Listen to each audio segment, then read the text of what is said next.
श्री गुरुदेव दत्त. श्री स्वामी समर्थ महाराज की जय. बरोबर झालं. तर आपला श्वेताश्वतर उपनिषद चालू आहे आणि त्यातले 2 अध्याय आपण मागच्या रविवारी पूर्ण केले. आणखीन 4 अध्याय राहिलेले आहेत. तेव्हा आज आपण 3रा अध्याय सुरू करत आहोत, तृतीय अध्याय. तर तृतीय अध्यायामधला हा पहिला मंत्र आपण प्रारंभ करूया.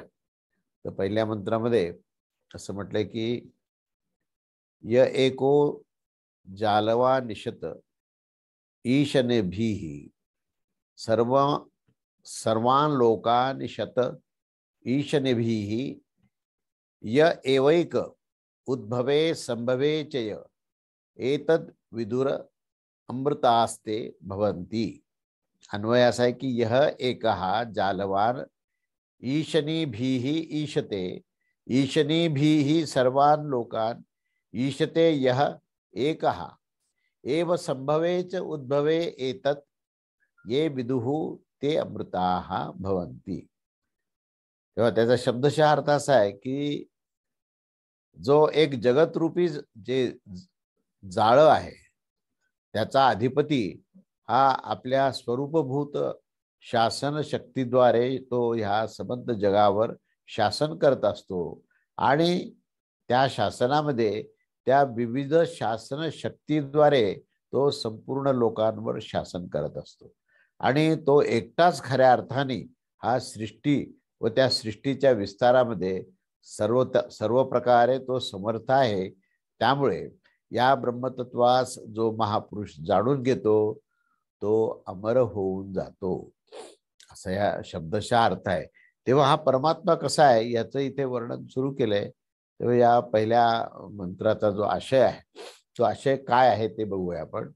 की जो हा परमात्मा अद्वितीय परमात्मा जो ह्या सबंध जगतरूपा जाळ्याची रचना म्हणजे आपण त्याला आता अलीकडच्या भाषेमध्ये नेटवर्क म्हणू. आपण सगळं जे नेटवर्क आहे आणि ह्या नेटवर्कची जी काही रचना केलेली आहे ती ह्या परब्रह्म परमेश्वरानेच केलेली आहे आणि त्याच्यामध्ये इनबिल्ट हे शासन शक्ती आहेत. म्हणजे तो परमात्मा कसा आहे तर सगळ्याचं शासन म्हणजे नियंत्रण करणारा, नियमन करणारा असा जो आहे म्हणून तो शासक आहे. आणि म्हणून त्याच्यामध्येच स्वरूपभूत असणारी जी शासन शक्ती आहे त्या शासन शक्तीद्वारे तो ह्या जगतावर शासन करत असतो, म्हणजेच नियंत्रण करत असतो, त्याचं नियमन करत असतो, असा तो परमात्मा आहे.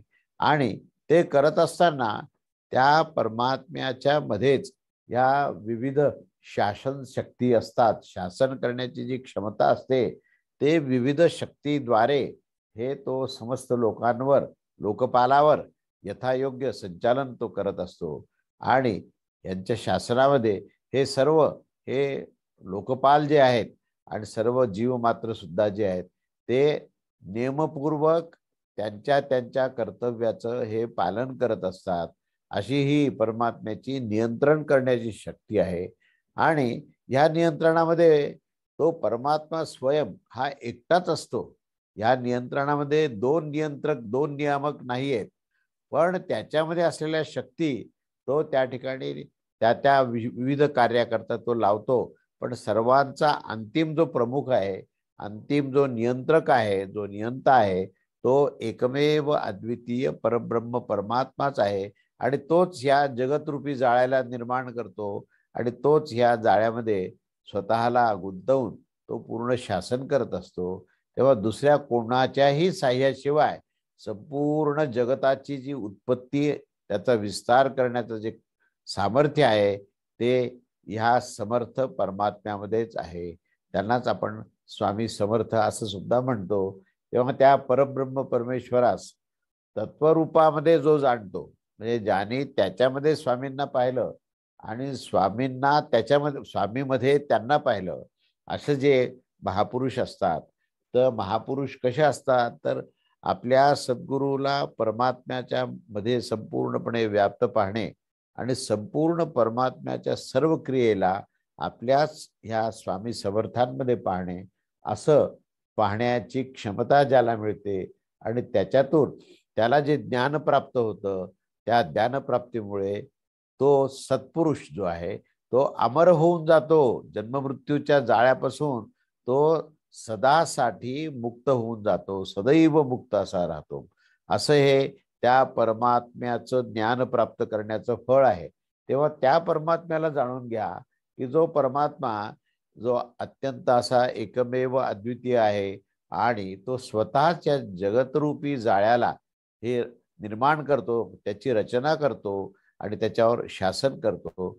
त्यामुळे या विविध शासनामुळे संपूर्ण लोकावर जे शासन होत असतं ते त्याच्याच माध्यमातून निर्माण झालेल्या शक्तीने होत असतं आणि त्याच्याच पुढे सर्व लोकपालांचं सुद्धा तो स्वतः संचालन करतो आणि लोकपालाच्या द्वारे हे आपलं आपलं कर्तव्य काय आहे ते नीट पाळण्याकरता सुद्धा तो ऊर्जाही देतो, क्षमताही देतो आणि दिशाही देतो आणि त्याचं नियमनही करत असतो. असा तो एकमेव अद्वितीय परमात्मा हा एकटाच आहे आणि त्याला इतर कोणाच्याही सहाय्याची गरज नाही.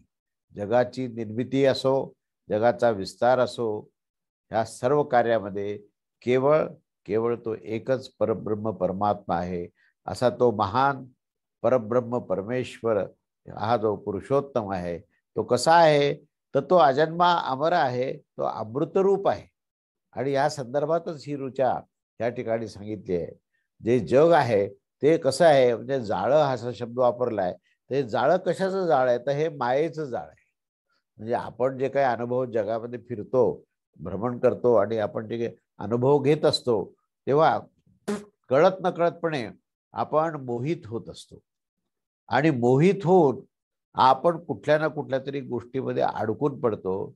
कारण हे मायेचं जाळं आहे आणि हे मायेचं जाळं ह्या परमेश्वरापासूनच निर्माण झालेलं आहे आणि तो आपल्या भक्ताची परीक्षा घेण्याकरता म्हणून त्यांनी हे मायेचं जाळ कुणाला अतिशय सुख देतो, कुणाला अतिशय दुःख देतो आणि मग पाहत राहतो की हा किती सुखी झालेला आहे, किती दुःखी झालेला आहे.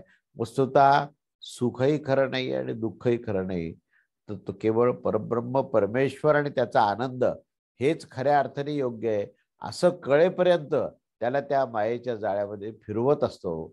आणि मग ज्यावेळेस त्याला हे लक्षात येतं की हे आजपर्यंत आपण जे फिरलो तर हे अज्ञानापोटी फिरलो, आपलं लक्ष ह्या जगताच्या मायेच्या जाळ्यामध्ये न ठेवता आपलं लक्ष जे आहे हे परब्रह्म परमेश्वराच्या सत्तेमध्ये, त्याच्या नियंत्रणामध्ये, त्याच्या नियमामध्ये असून त्याच्या प्रार्थनेत आणि त्यांच्या भक्तीमध्येच आपलं जीवन गेलं पाहिजे.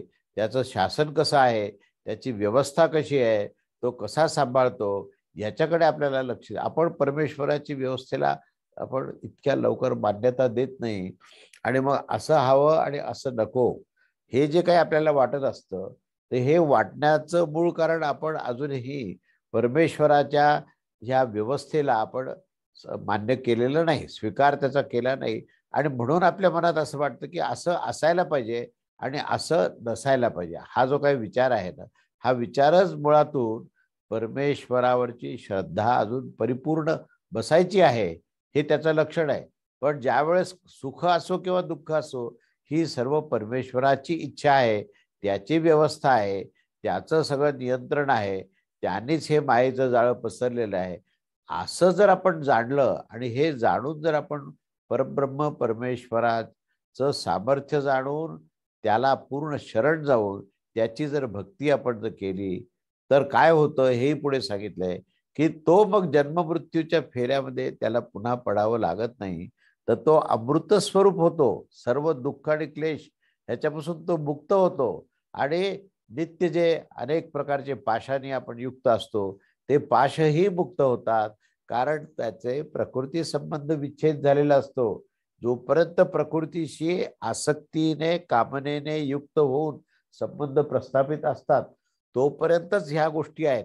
पण ज्यावेळेस या प्रकृतीचा सर्वतोपरी संबंध, सर्वतोपरी आसक्ती आणि कामना याचा ज्यावेळेस त्याग होतो त्यावेळेस मात्र मनुष्य आत्मस्थितीमध्ये येतो, आत्मस्वरूपात येतो आणि भगवत भक्तीमध्ये तो एकरूप होतो. भगवत भावामध्ये भगवंताशी एकरूप होतो.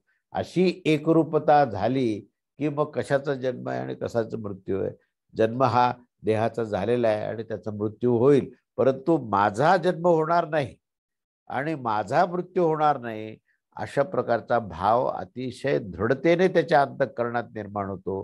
ही त्याची उपलब्धी आहे. तेव्हा ही उपलब्धी आपल्या सर्व भक्तांनी करून घ्यावी, असे या ठिकाणी हे संदेश दिलेला आहे. आता पुढचा हा दुसरा जो मंत्र आहे तो काय तो बघूया आपण. एको ही रुद्रो न द्वितीयाय तस्युर्य इस्मान लोकान शत ईशने भीहि प्रत्यंग जनस्तिष्ठति संचुकोचांतकाले संसृज्य विश्वा भुवनानि गोपाः. यह अन्वय असा है कि यह ईशति भी ईमान लोकान ईशते सह रुद्र एकः ही द्वितीयाय न तस्युः सह जनान प्रत्यंग तिष्ठति विश्वा भुवनानि संसृज्य गोपाः अंतकाले सज्जुकोच. अन्वयार्थ याचा असा आहे की जो आपले स्वरूपभूत विविध शासन शक्तीद्वारे या सर्व लोकांवर शासन करत असतो तो रुद्र म्हणजेच तो परमात्मा हा एकच आहे. आणि त्या कारणाने विद्वान पुरुषाने जगताच्या कारणाचा हा निश्चय करावा की जगताचं जे कारण किंवा महाकारण आहे तोच तो रुद्र म्हणजेच महादेव म्हणजेच परब्रह्म परमात्मा हा एकच आहे, त्याचेच अनेक प्रकारचे नाव आहेत. अशा प्रकारचा निश्चय आपण ज्यावेळेस केला आणि त्याचबरोबर अन्य दुसऱ्या संबंधी सुद्धा आश्चर्य करून घेतले नाही. म्हणजे अन्य जे दुसरे काय काय ज्या घटना ज्या घडत असतात तर त्याच्याबद्दल आपण फारसं त्याच्यामध्ये लक्ष न घेता केवळ परब्रह्म परमात्म्याकडे लक्ष जर दिलं तर तो परमात्मा समस्त जीवाच्या अंतरंगात स्थित होऊन राहतो. अशा प्रकारची तुम्हाला अनुभव यायला लागेल. आणि म्हणून तो परब्रह्म परमात्मा केवळ बाह्य सगळं ब्रह्मांडातच आहे असं नाही, तर त्या ब्रह्मांडाचा मीही एक अविभाज्य भाग असल्यामुळे माझ्याही अंतरंगामध्ये तो स्थित झालेला आहे. अशा प्रकारचा प्रत्यक्ष अनुभव या सिद्ध पुरुषाला मिळतो. आणि मग संपूर्ण लोकांची रचना करून तो परमात्मा सर्वांचं रक्षण करतो असं सुद्धा हे तुमच्या लक्षात येईल. आणि मग त्यानंतर जो प्रलयकाल होतो तर या प्रलयकालामध्ये संबंध विश्वच हे या परमेश्वरामध्ये लीन होतं. तेव्हा आपण ही सुटत नाही, तर आपण ही मुक्त पुरुष होऊन मुक्त आत्म्याच्या एकरूपतेबरोबर आपण त्या परब्रह्म परमेश्वरामध्ये विलीन होऊन जातो, हे लक्षात घ्या. तेव्हा या मंत्राचा आशय असा आहे की जो आपल्या सर्व स्वरूपभूत विविध शासन शक्तीद्वारे शासन करत असतो आणि त्याचे नियमाप्रमाणे सगळीकडे हे संचालन होत असतं, असा तो परमात्मा हा कसा आहे तर तो एकमेव अद्वितीय आहे, एकच आहे.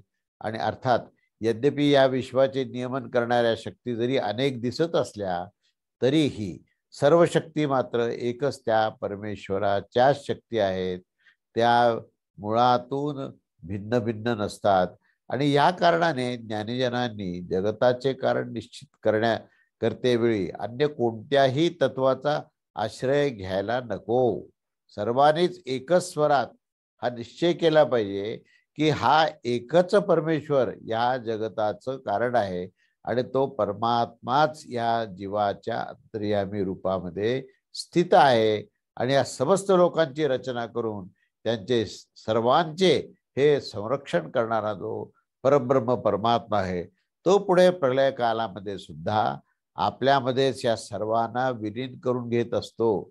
त्यावेळेस त्याची भिन्न भिन्न रूपात अभिव्यक्ती होऊ शकत नाही, कारण नंतर प्रलयाच्या पश्चात सर्व लोक जे आहेत हे त्याच्याशी एकरूप झालेले असतात. असा हा फार महत्वाचा सिद्धांत त्याच्यामध्ये सांगितलेला आहे की ज्याच्यामध्ये आपलं आणि परमेश्वराचं नातंच सांगितलं आहे. ते नातं असं आहे की ती एकरूपता आहे. म्हणजे आपल्याला ती समजो किंवा न समजो, परंतु ती एकरूपता आहे हेच त्या ठिकाणी सांगितलेलं आहे.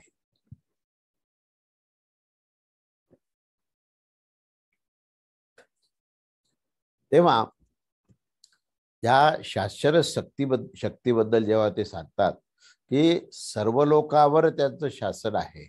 याचं कारण असं आहे की सर्व लोकांमध्ये ओतप्रोत ते भरलेले आहेत. त्यांच्या अस्तित्वाशिवाय कुठलंही अस्तित्वाचा आभास सुद्धा होणार नाही. आपल्याला जो प्राप्त होतो तो अस्तित्वाचा आभास होतो, पण अस्तित्वाच्या आभासाचा आधारभूत तत्व जो आहे तो परमात्मा आहे. त्यालाच त्यांनी रुद्र असं म्हटलंय, कारण तो रुद्र म्हणजे जो परब्रह्म परमेश्वर स्वरूप, जो सर्व परमात्मा हा शिवाच्या रूपात जो रुद्र रूपामध्ये तो आहे, तर तो सुद्धा हा एकच परब्रह्म परमात्मा आहे. आणि तो परमात्मा मुख्य म्हणजे जीवाच्या अंतरंगा म्हणजे हृदय गुफामध्ये तो अंगुष्ट मात्र सूक्ष्मात अतिसूक्ष्म असा असतो आणि संबंध ब्रह्मांडामध्ये सर्व लोकांची रचना करणारा, सगळ्यांचं संरक्षण करणारा आणि सगळ्यांना आपल्यामध्ये सम्मिलित करणारा असा तो असतो, असे हे वर्णन या ठिकाणी केलेलं आहे. तेव्हा हे संबंध ब्रह्मांड सुद्धा ह्या परमात्म्यानेच व्यापून घेतलेला आहे. त्याच्यामध्ये त्या संबंध ब्रह्मांडाचे शासन हा तो परमात्माच करत असतो आणि तो एकमेव असा शास्ता हा यावर दुसरा कोणीही शासन करू शकत नाही. आता प्रत्येक ज्या पेशी हृदयामध्ये, हृदयाच्या केंद्रामध्ये हे जीवन चालवत असतात, हे आपल्याला या वैद्यकीय शास्त्राप्रमाणे कळतं. जलचर, स्थलचर, आकाश, सर्व पशु पक्षी, प्राणी, कीटक, सूक्ष्मजीव ह्या परमेश्वराच्या इच्छेने उत्पन्न होत असतात, वाढतात आणि त्याच्यातच त्याचा लय होतो. या सर्व जीविताचं कार्य जे आहे ते हृदयावकाशात राहून तो सांभाळत असतो. म्हणजे आपण जर आपल्या जीवनाचा सुंदरी विचार केला तर आपलं जीवन सुद्धा त्या हृदयामध्ये निवास करून हे परमेश्वर सांभाळत असतो, त्याचं नियंत्रण असतं. हे आपल्याला लक्षात आलं पाहिजे. म्हणून हृदय गुफामध्ये तोच बसलेला आहे आणि तोच हृदयाच्या माध्यमातून हे संबंध जीवन जे आहे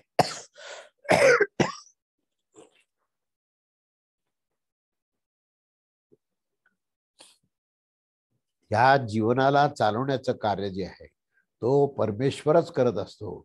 म्हणून मृत्यूलोकापासून ब्रह्मलोकापर्यंत व तळापासून रसतळापर्यंत म्हणजे 7 जे म्हणजे हे आहेत सप्तलोक जे आहेत आणि सप्तस्वर्ग जे आहेत, म्हणजे ह्याला 14 भुवन असं आपण म्हणतो. या 14 भुवनांचे सर्व लोक जे आहेत हे त्याच्याच नियंत्रणात असतात. संबंध जीवन हा तोच पाहतो आणि तोच या देहाचं संरक्षण करतो. क्षणाक्षणाला जे निर्माण होणारी क्रिया, त्याचं पालन आणि त्याचं लय, हे सर्व कार्य आणि हे सृष्टिक्रम करणारा हा तोच परमात्मा असतो. आणि म्हणून त्या परमात्म्याचं हे कार्य आपल्याला समजलं पाहिजे. हाच सर्वात मोठा नियम या सृष्टीसाठी त्यांनी आचरला आहे. म्हणून या ठिकाणी कोणीही क्षुद्र नाही, कोणीही थोर नाही, सगळ्यामध्ये तो समसमान ह्याच्या पद्धतीने तो मध्ये आहे. आणि म्हणून समभाव असावा, समभावाचे गायन तेच सामवेद आणि तेच तत्वज्ञान हे या ठिकाणी सांगितलं जातं. म्हणून खऱ्या अर्थाने साम्यवाद हा वैश्विक साम्यवाद हा आपल्या वेदानेच सांगितलेला आहे. तेव्हा सर्वांमध्ये तो एक परमेश्वर आहे. हा जो काही सिद्धांत सांगितला, हा सिद्धांत या मंत्राच्या निमित्ताने आपल्याला कळणं आवश्यक आहे. पुढचा मंत्र आपण तिसरा मंत्र बघूया. विश्वतस्य क्षुरुत विश्वतो मुखो विश्वतो बाहुरत विश्वतस्मात् सम बहुभ्याम धमती सम पतत्रैर्द्या वा भूमी जनयन्देव एकहा.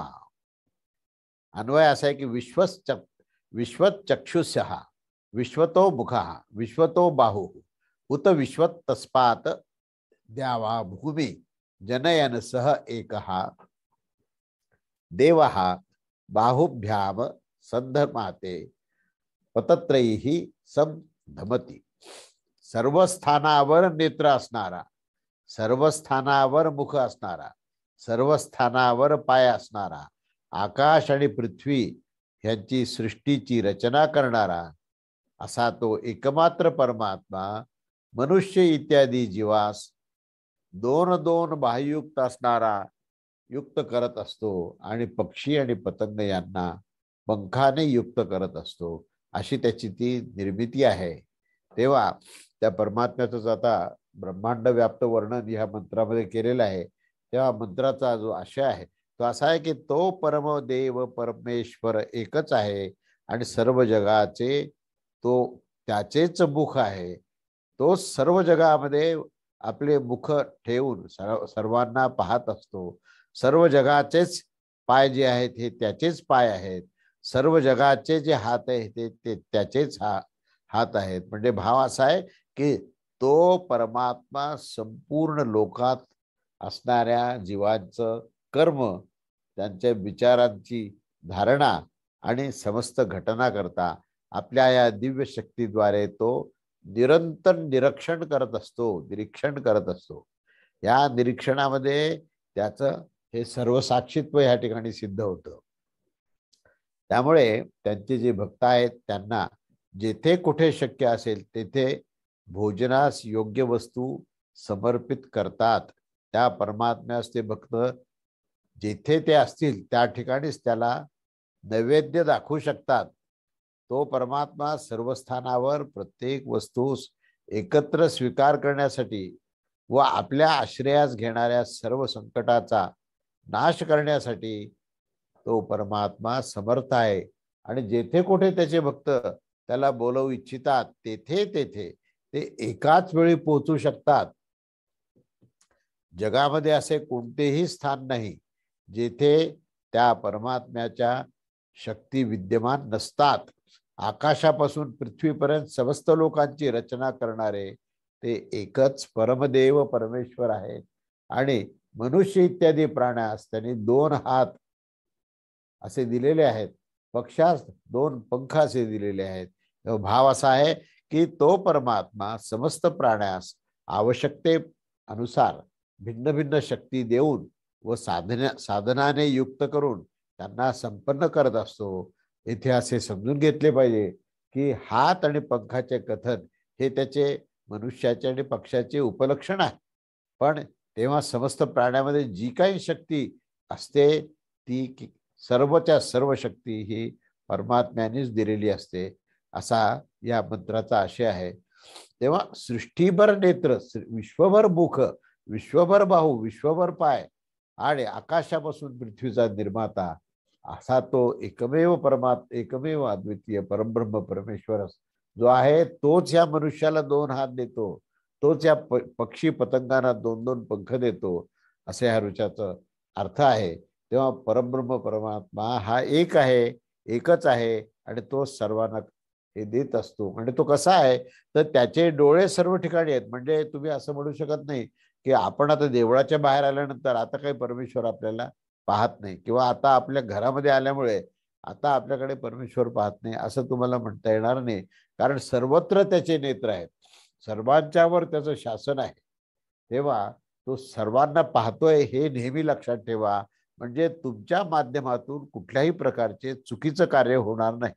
परमेश्वराच्या राज्यात गरजेनुसार सर्व काही प्राप्त होत असतं.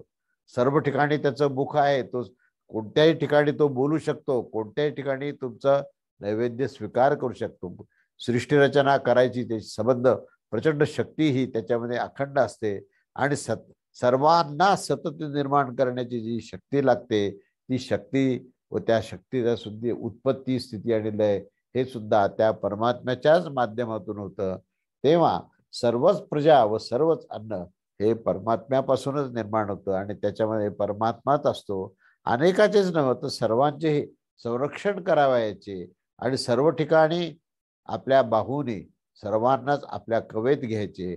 सर्व ठिकाणी आपले पाय जसे ज्या ठिकाणी जायचं पाहिजे त्या ठिकाणी जाऊ शकतात आणि सर्व विश्वा ठिकाणी तो आहे. आणि तो त्या 3च पावलामध्ये भूमी, मृत्यू, स्वर्ग, पाताळ ह्याला संबंध समावून घेत असतो. अशी त्याची ती प्रचंड ऊर्जा आहे. म्हणून तो परमात्मा हा सर्वत्र सर्वव्याप्त अंतर्बाह्य आहे हे समजून घेणं आवश्यक आहे. आणि सर्व साक्षीत्व असल्यामुळे तो आपल्याला अखंड पाहत असतो. आपण जरी परमेश्वराला पाहत नसलो तरी परमात्मा आपल्याला अखंड पाहत असतो. आपण जरी परमेश्वराला उपलब्ध नसलो तरी तो परमात्मा आपल्याला अखंड उपलब्ध आहे हे आपल्याला लक्षात घेणं आवश्यक आहे. कारण तो अनेक उदर अनेक नेत्र असणारा तो परमेश्वर अत्यंत दयाळू असा आहे. प्रत्येकाला त्यांना आवश्यक असणाऱ्या सगळ्या गोष्टी त्यांना दिलेल्या आहेत आणि म्हणून ते त्या प्राणी असो, पक्षी असो किंवा मनुष्य असो, या सगळ्यांना आवश्यक असे सगळे अवयव दिलेले आहेत आणि त्या अवयवाच्या द्वारे ते आपलं जीवन चालवत असतात. पण त्यांना ही जाणीव नसते की हे सर्व परमात्म्याने दिलेलं आहे. तर तो परमात्मा तुमच्यावर अखंड लक्ष ठेवून आहे. त्यामुळे त्याची कृपा आपल्याला मिळाली पाहिजे असे म्हणायची गरज नाही. तर गरज कशाची आहे? तर त्याची कृपा उपलब्ध आहे. आपण त्याच्या कृपेमध्ये त्या क्षेत्रात जायचं आहे. आपल्याला त्याच्या क्षेत्रात जायचं आहे. आपण काय होतं की आपल्याच गरजेपुरतं आपण फक्त परमेश्वराला किंवा गुरुला आपण बोलत असतो की एवढं आमचं करा, मग आम्ही तुमच्या करता इतकं करू, असा आपण व्यवहार करत असतो. पण परमात्मा व्यवहार करत नाही. परमात्मा सर्वांना सर्वत्र आणि अखंडपणे तो प्राप्त असतो हे लक्षात घेणं आवश्यक आहे, असं ह्या मंत्रामध्ये संदेश आहे. तेव्हा आता पुढचा मंत्र घेऊ. मंत्र चौथा. यो देवानां प्रवश्चोद्भवश्च विश्वाधीपो रुद्रो महर्षी हिरण्यगर्भ जनयामास पूर्व सनो बुद्ध्या शुभया संयुनक्तु. अन्वय असा आहे की या यह रुद्र देवानां प्रभव च उद्भव च विश्वधीप महर्षि पूर्व हिरण्यगर्भम जनयामास सह नः शुभया बुद्ध्या संयुनक्तु. तेव्हा अन्वयाचा अर्थ असा की जो रुद्र इंद्रादी देवतांची उत्पत्तीच्या हेतूने आणि त्यांच्या वृद्धी होण्याच्या उद्देशाने, तसेच जो परमात्मा सर्वांचा अधिपती आणि सर्वज्ञ आहे, ज्याने प्रथम हिरण्यगर्भास उत्पन्न केले होते, तो परमदेव परमेश्वर आम्हा लोकांच्या शुभबुद्धीने संयुक्त करून घ्यावी. आम्हा लोकांची जी बुद्धी आहे त्या बुद्धीमध्ये परमेश्वराने त्या ठिकाणी प्रवेश करून ती शुद्ध करावी आणि ती विवेकपूर्ण करावी, अशी ही प्रार्थना या चौथ्या मंत्रात सांगितली आहे. तेव्हा तो पुन्हा एकदा त्याचं सर्व व्यापकत्व सांगत असताना तो परमात्मा आपल्यामध्ये तो कसा प्रवेश करावा त्यांनी, किंवा तो प्रवेश केलेला आपल्याला कसं जाणवावं, ह्या संदर्भात हा मंत्र आहे. तेव्हा असं म्हणतात, त्याचा आशय आहे या मंत्राचा की सर्वांनाच आपल्या शासनात ठेवणारे जे की रुद्ररूप परमेश्वर इंद्रादी समस्त देवतांना उत्पन्न करतात, त्यांना वृद्धिंगत करतात, आणि जो परमात्मा हा सर्वांचा अधिपती आहे, जो सर्वज्ञ आहे आणि ज्यांनी सृष्टीच्या प्रारंभी हिरण्यगर्भास म्हणजेच ब्रह्मदेवाला उत्पन्न केले आहे, अशा त्या परमदेव परमात्म्यास आमची अशी प्रार्थना आहे की आम्हा लोकांची बुद्धी शुभ करावी आणि त्याच्याशी आपण संयुक्त व्हावे. बुद्धीमध्ये जी अशुद्धता आहे, ती अशुद्धता, अविवेक, अविद्या, प्रमाद, अधर्म हे सर्व नष्ट करून त्या बुद्धीला शुद्ध करून त्याच्यामध्ये त्या बुद्धीशी तुमच्याशी ती एकरूपता व्हावी, त्याच्याशी तुम्ही संयुक्त व्हावे, म्हणजे त्या बुद्धीशी तुमची एकरूपता व्हावी, अशा अर्थाचा हा श्लोक आहे. तेव्हा रुद्र असो किंवा इंद्र आदी सर्व देवता असो, त्यांचीही उत्पत्ती या परमेश्वरापासूनच झालेली आहे, त्यांचा विस्तारही या परमात्म्याने केला आहे. आणि त्या सर्वांचं रक्षण करून सर्व देवतांच्या आधी सुरुवातीला हिरण्यगर्भ जो निर्माण केला आणि त्या हिरण्यगर्भापासूनच पुढे सर्व ब्रह्मांडाची निर्मिती झाली, तेव्हा असा तो परब्रह्म परमेश्वर जो आहे त्याने आपल्या बुद्धीला आशीर्वाद देऊन संरक्षण करावं, त्या बुद्धीमध्ये धर्माची स्थापना, विवेकाची स्थापना व्हावी आणि त्या बुद्धीला परमेश्वराशी एकरूपता मिळावी, अशी ही प्रार्थना आहे.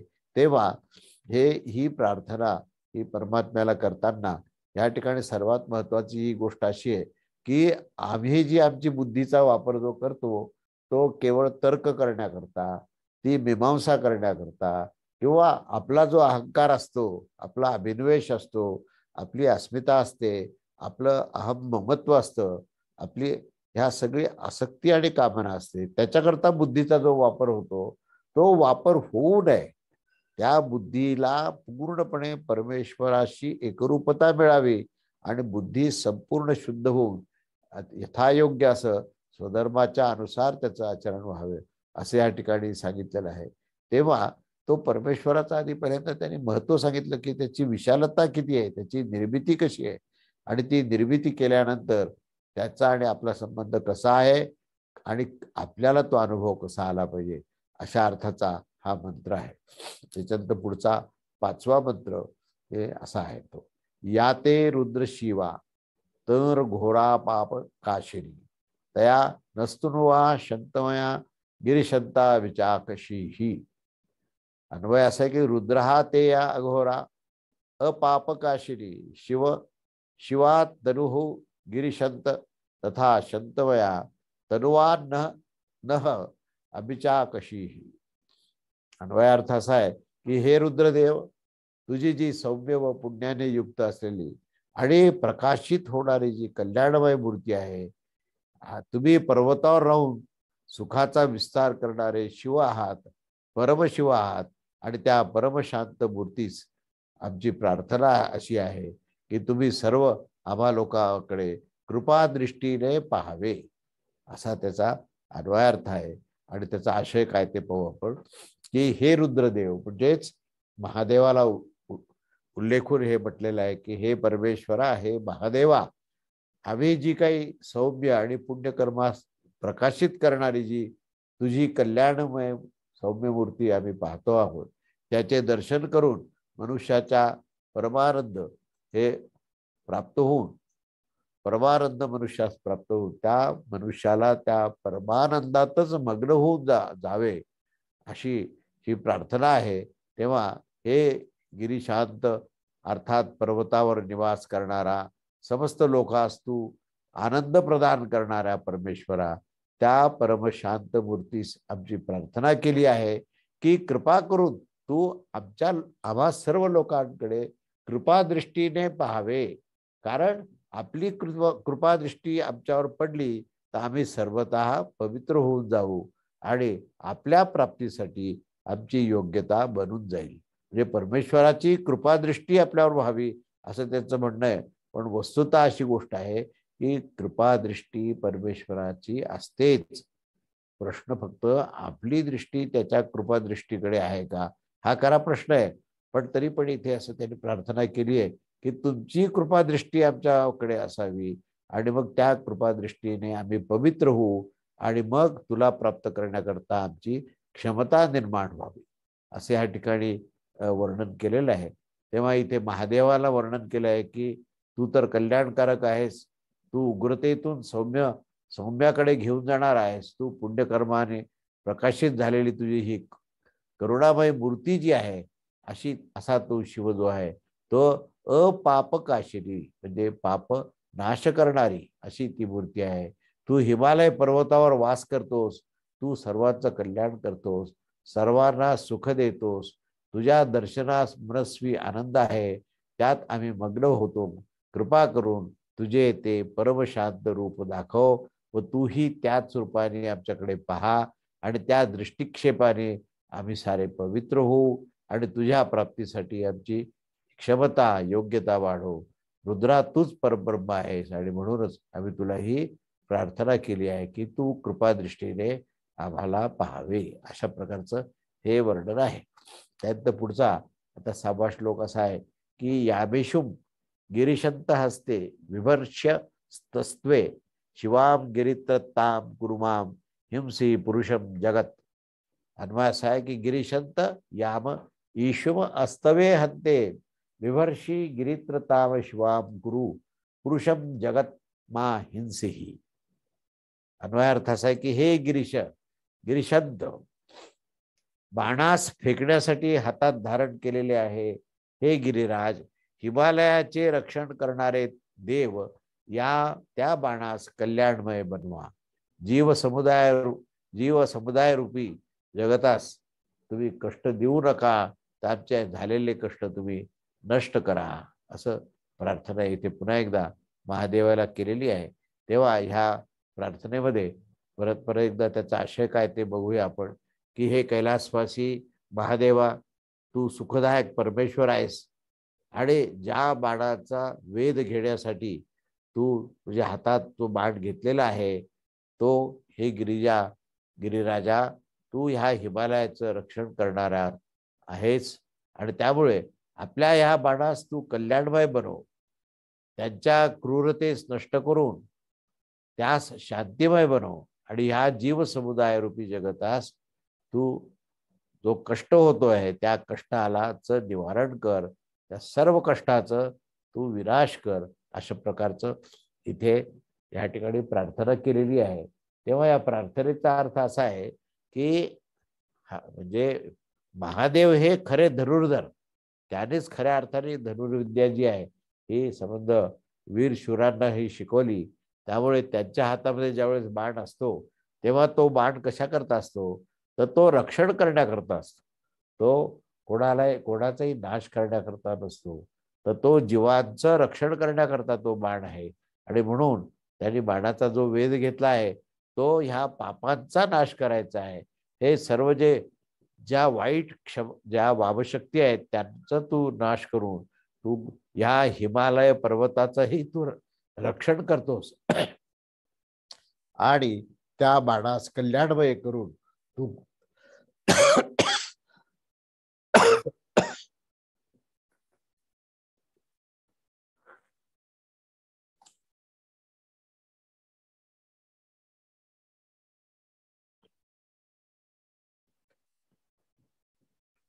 तू सर्वांचं रक्षण करणार आहेस आणि जो काही नाश आमचा वामशक्तीने होतोय त्याच्यापासून तू सर्वांचं रक्षण करणार आहेस, असा याचा मूळ अर्थ आहे.